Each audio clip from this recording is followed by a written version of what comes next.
आज की ये जो कहानी है, ये मरून फाइल्स चैनल पर आई एक सच्ची घटना पर आधारित है। मतलब रोंगटे खड़े कर देने वाली कहानी है। ये हमें उनके एक सब्सक्राइबर अर्नब ने भेजी है। और ये कहानी एक ऐसे अनुभव की है जिसने अर्नब को अंदर तक हिलाकर रख दिया था। तो चलिए इस कहानी में और गहराई से उतरते हैं। ये कोई बस एक डरावना पल नहीं था। नहीं, ये एक ऐसा हादसा था जिसने अर्नब की जिंदगी पर आप कह सकते हैं एक बहुत लंबा साया छोड़ दिया। सोचिए, उस दिन उसने जो भी महसूस किया, जो भी देखा, उससे बाहर निकलने में उससे 6 महीने से भी ज्यादा का वक्त लग गया। तो बात है जून 2024 की। जगह है असम का एक पहाड़ी इलाका, वेस्ट कार्बी आंगलोंग। और कहानी का जो मेन कैरेक्टर है वो है अर्नब, 9वीं क्लास में पढ़ने वाला एक स्टूडेंट। सारी कहानी उसके स्कूल और गांव के बीच पड़ने वाले एक रास्ते से ही शुरू होती है। अब देखिए, रोज स्कूल से आने जाने के लिए ना 2 रास्ते थे। एक तो था मेन रोड, लंबा चौड़ा सेफ रास्ता जिससे स्कूल बस जाती थी। और दूसरा था चर्च रोड, एक शॉर्टकट जो घने जंगल से होके गुजरता था। और बच्चों के मन में हमेशा एक सवाल रहता था कि भाई, स्कूल बस इस शॉर्टकट से क्यों नहीं जाती। तो फिर क्या था, अर्नब और उसके दोस्त रवि ने फैसला किया कि वो अपने स्कूटर पर इस शॉर्टकट को ट्राई करेंगे। और शुरू में तो सब कुछ एकदम नॉर्मल लगा। रास्ता छोटा था, जल्दी घर पहुंच जाते थे और कुछ भी अजीब नहीं हुआ। तो धीरे धीरे उनका डर भी खत्म हो गया। उन्हें लगा, अरे ये तो बस घर जल्दी पहुंचने का एक रास्ता है और कुछ नहीं। और फिर वो दिन आया, 21 जुलाई का दिन। वो दिन जब सब कुछ बदल गया। उस दिन हुआ ये कि अर्नब का जो दोस्त था रवि, वो स्कूल नहीं आया था। और ऊपर से स्कूल में कुछ काम था, तो अर्नब को घर लौटने में भी काफी देर हो गई। जब अर्नब स्कूल से निकल रहा था तो उसने अपनी क्लास के एक लड़के समर्थ को देखा। वो बेचारा अपने पापा का इंतजार कर रहा था जो लेट हो गए थे। तो अर्नब ने उसे लिफ्ट ऑफर कर दी। भाई, एक ही गांव के थे तो साथ में चल लेंगे। तो दोनों मेन रोड से घर की तरफ जा रहे थे, सब ठीक था। लेकिन जैसे ही चर्च रोड का मोड़ आया ना, समर्थ ने जिद पकड़ ली कि चलो शॉर्टकट से चलते हैं। और यही इस कहानी का सबसे बड़ा टर्निंग पॉइंट था। अर्नब थोड़ा हिचकिचाया क्योंकि शाम भी हो रही थी, लेकिन समर्थ ने इतना जोर दिया कि वो मान गया। और यहीं पर अर्नब को पहली बार कुछ अजीब सा लगा। उसने नोटिस किया कि समर्थ की आवाज नॉर्मल से कुछ ज्यादा ही भारी, कुछ ज्यादा ही गहरी लग रही थी। खैर, उसने सोचा शायद बारिश का मौसम है, गला खराब होगा, और इस बात पर ज्यादा ध्यान नहीं दिया। जैसे ही वो चर्च रोड पे थोड़ा आगे बढ़े, अर्नब ने एक बहुत ही अजीब चीज देखी। वो पुराना चर्च जो हमेशा बंद रहता था, आज उसका गेट पूरा खुला हुआ था। और गेट पर एक पादरी खड़े थे जो अर्नब को हाथ से इशारा करके बुला रहे थे। पादरी ने अर्नब से पूछा, बेटा, इस वक्त इस सुनसान रास्ते पर अकेले कहाँ जा रहे हो? अकेले? ये सुनते ही अर्नब के तो होश उड़ गए। उसने घबराकर पीछे मुड़कर देखा और पाया कि स्कूटर की पिछली सीट एकदम खाली थी। समर्थ वहां था ही नहीं। पादरी ने अर्नब को समझाया, उसे चेतावनी दी कि बेटा वापस लौट जाओ, मेन रोड से घर जाओ।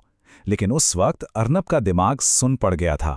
उसे लगा कि शायद समर्थ पीछे कहीं गिर गया है। तो उसने पादरी की बात अनसुनी कर दी और समर्थ को ढूंढने के लिए उसी रास्ते पर और आगे बढ़ गया। वो जैसे ही कब्रिस्तान वाले मोड़ के पास पहुंचा, उसने देखा कि एक लड़की कोने में खड़ी है और जोर जोर से रो रही है। अर्नब बुरी तरह डर गया, लेकिन उसने हिम्मत करके स्कूटर नहीं रोका और आगे बढ़ गया। पर कुछ ही दूर जाने पर सड़क के अगले मोड़ पर वही लड़की फिर से खड़ी थी। और इस बार उस लड़की ने अपना चेहरा घुमाया और सीधा अर्नब की तरफ देखा। और अर्नब में जो देखा वो बेहद खौफनाक था। उस लड़की की आंखों की जगह सिर्फ 2 गहरे काले गड्ढे थे। ये देखते ही अर्नब की चीख निकल गई। वो इतना घबरा गया कि उसने फौरन स्कूटर मोड़ा और वापस चर्च की तरफ भागा। पादरी ने उसकी हालत देखी और उसकी मदद के लिए आगे आए।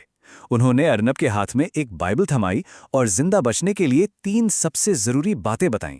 3 निर्देश जो उसकी जान बचाने वाले थे। तो पादरी की बताई बातों पर भरोसा करके अर्नब ने हिम्मत जुटाई और एक बार फिर उसी रास्ते पर निकल पड़ा। और जैसे ही वो उस लड़की के पास से गुजरा, वो लड़की चीखते हुए उसके स्कूटर के पीछे दौड़ने लगी।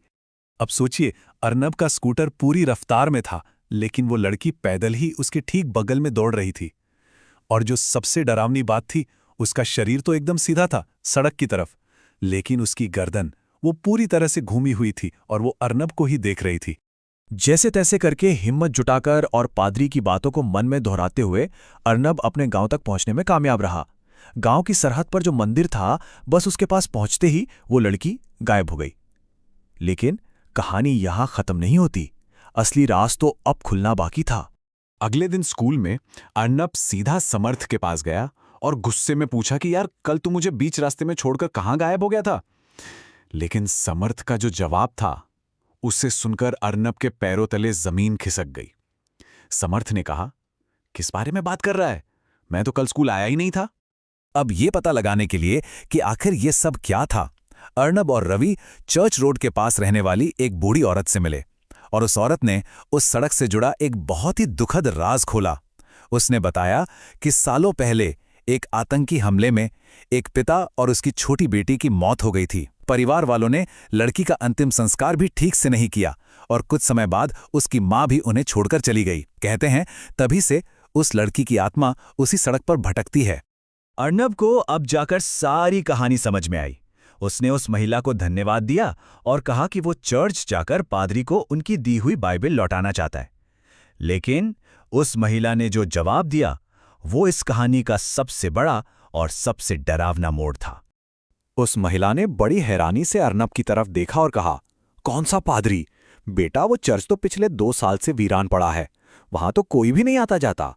इस पूरे हादसे का अर्नब पर इतना गहरा असर पड़ा कि करीब 6 महीने तक उसे भयानक सपने आते रहे।